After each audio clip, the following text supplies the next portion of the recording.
I've realized in later life that I was extremely lucky that nobody ever hit me, that I always knew I was loved by both my parents, that I was listened to, that my parents always respected me as an individual. All those things were very positive. Some things were not positive. That is, I was quite isolated as a child, living in books, so I really believed that things had a beginning, a middle, and an end. I took care of my mother, who was an invalid much of the time, so I was a small person taking care of a big person from about 8 forward, I suppose, and we were by ourselves from about 10 forward. And that was hard, that was really hard. So I have a permanent childhood image of walking beside a big highway, because our old house was falling into this big highway. It was in a slum. As the only person not in a car. And kind of invisible. And that's the downside. It was extremely depressing and scary, very scary. To be a child taking care of an adult is very, very scary. That's the hard part. And then there was the good part, which was that I always knew my parents loved me. They treated me as well or better as they treated themselves. My parents were the mixed marriage of their era, I think, although I didn't absorb that until much later. But because my father came from kind of upper middle class Jewish family and my mother came from a working class Protestant family, neither family thought this was a good idea at all. So they got married secretly once and then publicly a second time, which meant my father used to write things to my second wife when he meant to my mother. By the time I came along, this was reconciled. I think it was very difficult at the time, but gradually both grandmothers and my mother all became theosophists. So though I don't remember my paternal grandmother that well, I do remember going with my mother and her mother to Theosophical Lodge meetings as a child with my coloring book.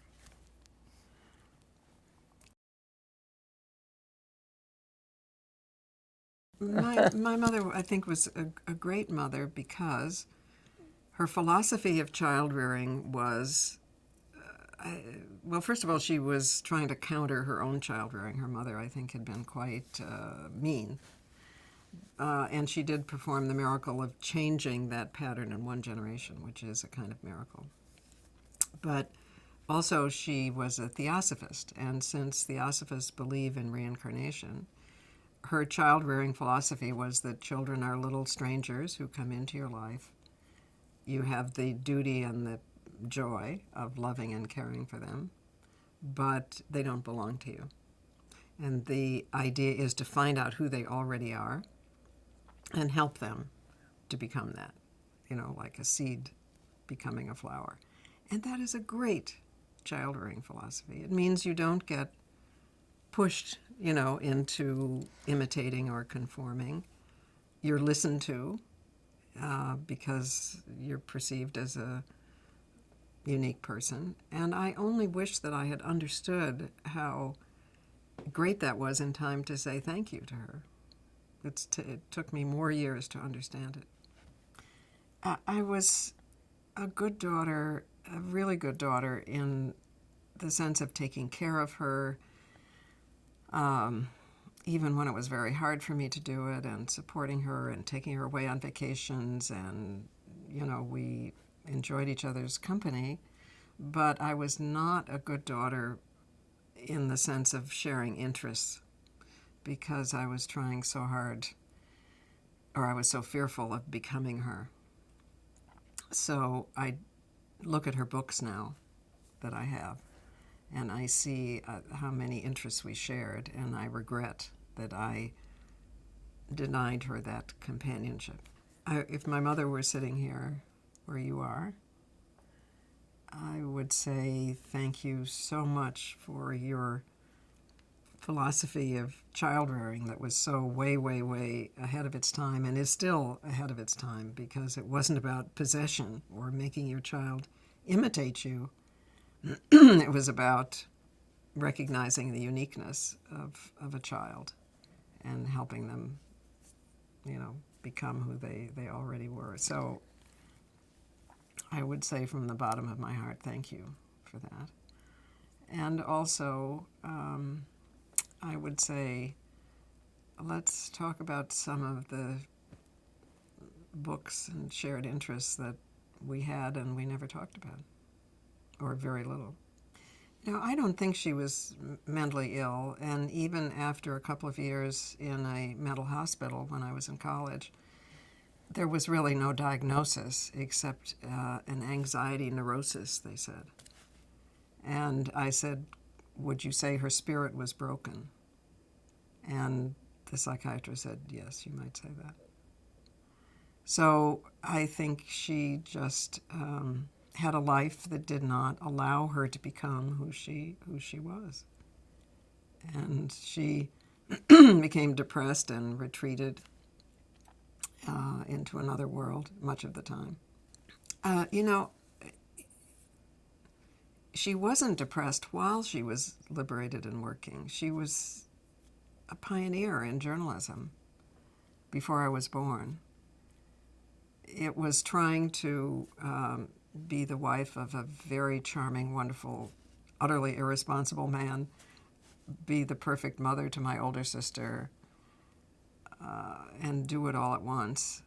Also, my father wanted to go off and start a summer resort in a very isolated rural part of Michigan, which made it difficult for her to keep her big city newspaper job. And in the end, after her nervous breakdown and being in a sanatorium for a year or two, I'm not sure, she just solved the problem by giving up her life, by giving up her job, giving up her friends, giving up everything she cared about, and moving to rural Michigan. And she ultimately became, by the time I was born, someone I remember as sitting in the car while my father went in to buy and sell antiques, which is the way he made a living in the wintertime in his gypsy way. In the heat and in the cold, no matter what, because she didn't want to be home alone. So she was this figure sitting in the car while I went in with my father, and I tried to help him wrap and unwrap the antiques he was selling.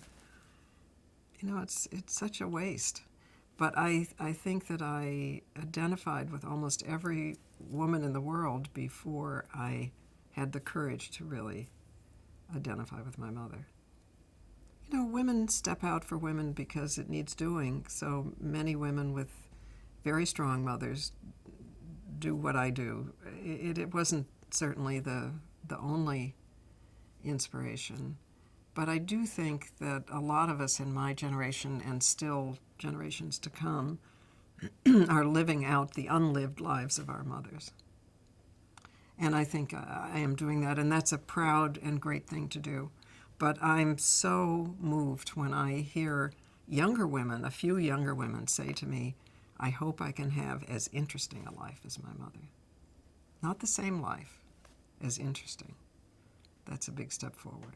What my mother would say to me now is probably a double message, because I remember the double messages of the past. For instance, when I was engaged in my senior year in college, she said to me, it's probably a good thing you get married right away, because if you are unmarried and you have a taste of independence, you'll never get married.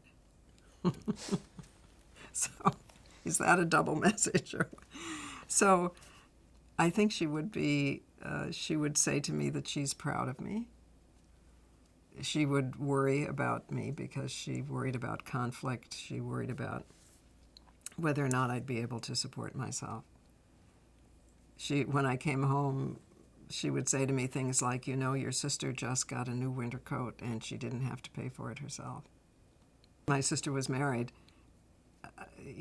to a man who didn't make that much money and she had 6 children. I mean, it wasn't rational in an economic sense, but my mother was fearful for me that I wouldn't be able to support myself at the same time that she was glad to see me carrying forward what she hadn't been able to do.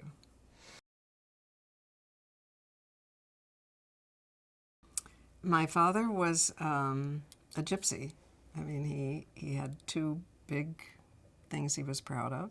He never wore a hat, which in his generation people did, and he never had a job. So it's part of the reason I can freelance, probably, because he trained me for that. He always said, if I don't know what's going to happen tomorrow, it might be wonderful. And he took us in a house trailer every winter when I was a child, buying and selling antiques along the way, never with enough money to make it to Florida or California or wherever we were going. And I was his playmate, which was great. I mean, because he treated me as an equal.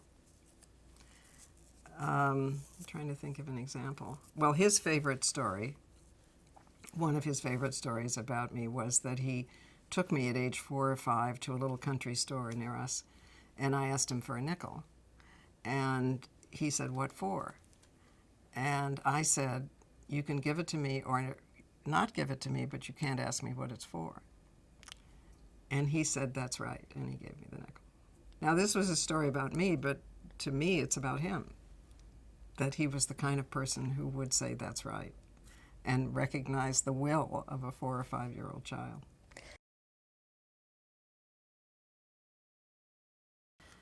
I used to think that I had to have children because I thought everyone did and you were crazy if you didn't. In fact, I had a much older cousin who was the only person in my family who didn't have children, and she was crazy and was treated as crazy. So I, like getting married, I kept saying, yes, I'm going to do that, but not right now. And it was really courtesy of the women's movement that made me realize, wait a minute, I'm happy. And if having children is to be seen as a choice, then I'm serving a purpose in a way, by showing that you can be happy with and without children. You don't have to have children. I suppose if I intellectually think about it, I can understand that some of it may be because I was a parent to my mother and therefore felt I'd done that. I don't know. But the truth is, I've just never felt compelled in any way to have children, and I don't have regrets. In fact, I was sitting in a women's center in New Delhi, I think, in a very poor area, and there were Muslim women and traditional Hindu women, young girls, were all sitting on the floor, and somebody asked me that question. And I thought, if I tell the truth, I'll lose them, because this is a different world.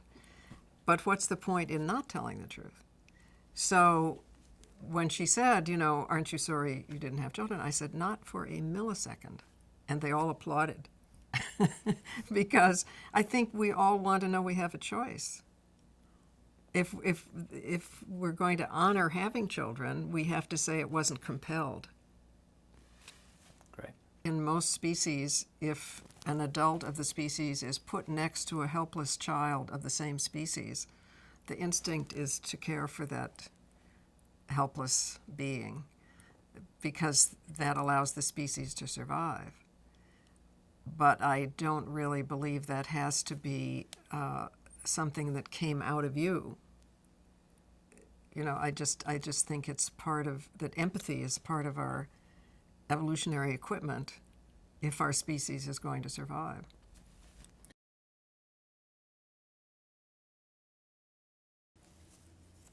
My mother had been living with my sister. My sister generously, gave her an apartment downstairs in her home. And my mother had been well enough to sometimes work as a saleswoman in a local little pottery store. She was still afraid to be alone. She still had agoraphobia. She didn't want to be at home with her grandchildren, for instance. She was afraid to be responsible for them. But she was she lived a pretty good life, and she went to theosophy meetings again, and she had friends and all of that. But then gradually she, her kind of addiction to tranquilizers, I realize in retrospect that those tranquilizers may have played a much bigger role in her fantasies and her lack of reality sometimes because of withdrawal, because of, for all kinds of reasons, but we didn't know that then. And gradually she became less able to operate in reality and take care of herself, and her heart rhythms were irregular.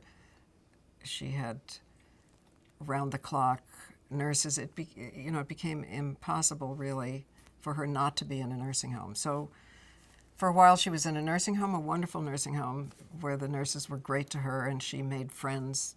My mother made friends wherever she went because she was dependent, and so she knew how to get people to take care of her. When she came here in this apartment to stay with me, if I went out in the neighborhoods afterwards, everybody knew my mother, because she had made friends with the shoe repair guy, with the delicatessen person, and she retained that ability. So she did well in the nursing home.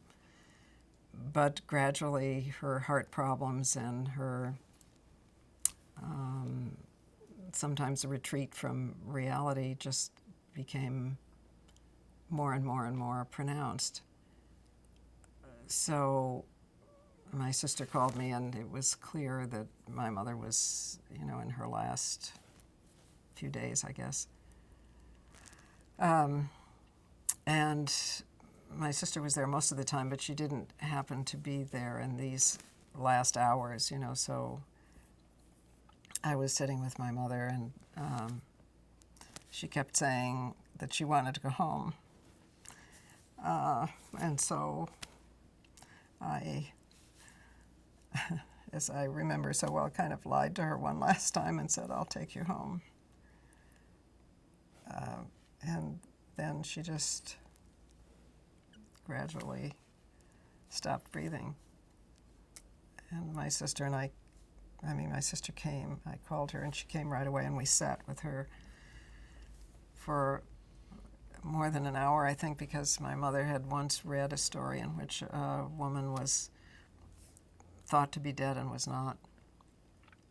And it haunted her, so she had made us promise that we would sit with her body for,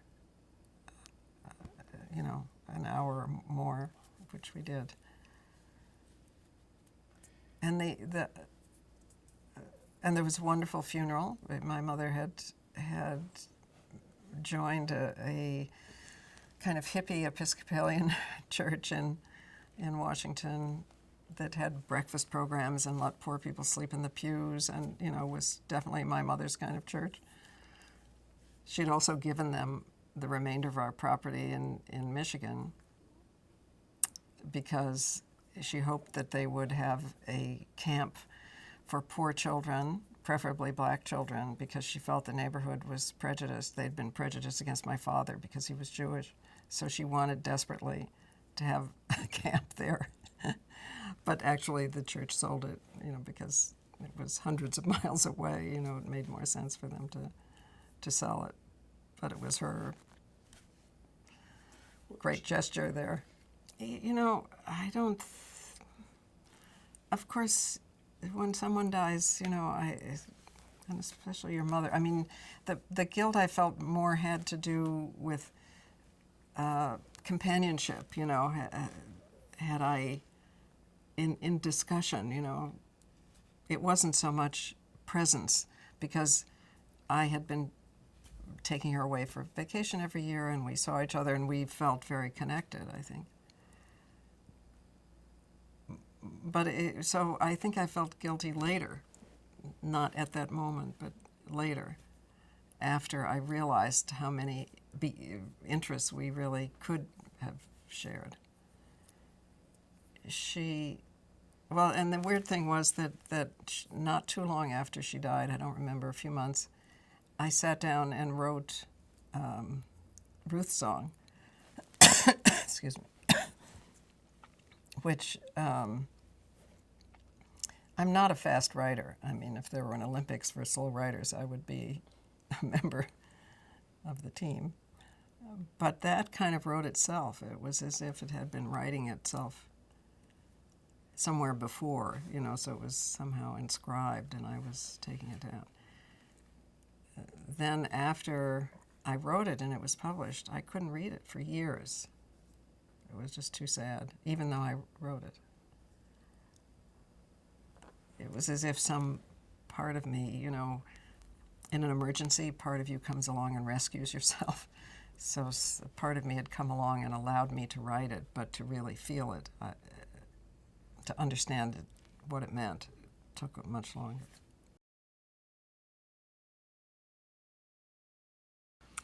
My father was, of course, long divorced from my mother, and we had not been living together since I was about 10 or so.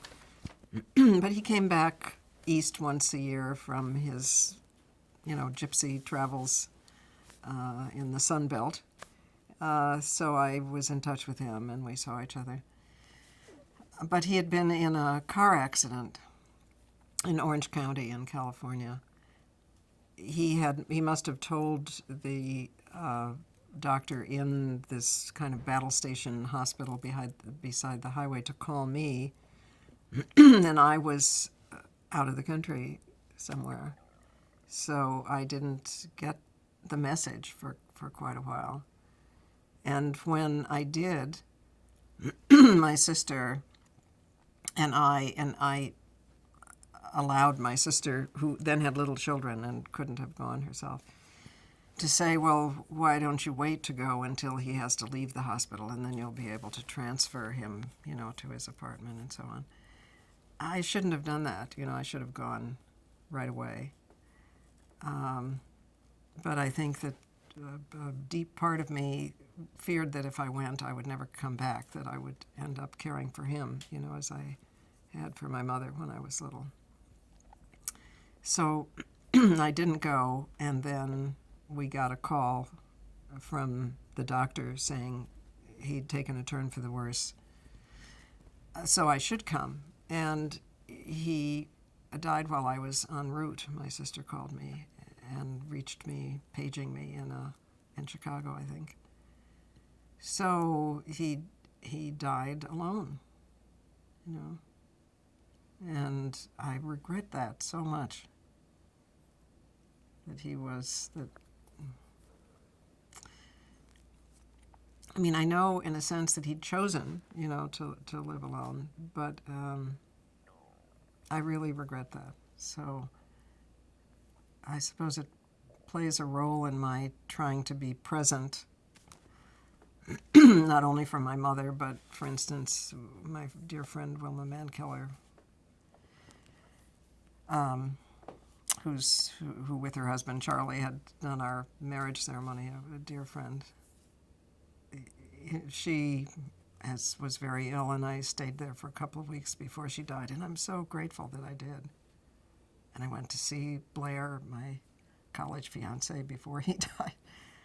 I think I'm still trying to make up for not having been with my father, or to learn from it.